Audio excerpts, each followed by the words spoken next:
আমাদের স্বাধীনতা কোনো উপহার ছিল না, এটি এসেছে হাজারো বিপ্লবীর রক্ত, আত্মত্যাগ আর অকল্পনীয় বীরত্বের মধ্য দিয়ে। যে দেশে মানুষ কথা বলতে পারত না, নিজের মাটিতে স্বাধীনভাবে বাঁচতে পারত না, সেই দেশে প্রথম বিদ্রোহের আগুন জ্বালিয়েছিলেন সাহসী সিপাহীরা। মঙ্গল পাণ্ডের মতো মানুষরা প্রমাণ করেছিলেন অন্যায়ের বিরুদ্ধে দাঁড়াতে প্রাণ দেওয়াই একমাত্র পথ। এরপর একে একে উঠে আসেন অসংখ্য তরুণ বিপ্লবী: ক্ষুদিরাম, বাঘা যতীন, প্রীতিলতা, মাস্টারদা সূর্য সেন। কেউ নিজের হাতের তৈরি বোমা নিয়ে ঝাঁপিয়ে পড়েছেন, কেউ আবার হেসে মৃত্যুকে বরণ করেছেন দেশকে জাগিয়ে তোলার জন্য। গোপনে সংগঠিত হয়েছে অগ্নিয়ুগ।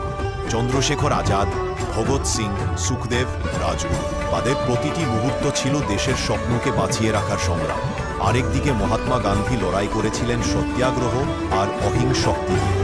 লাঠির বদলে তার ছিল জনগণের ঐক্য।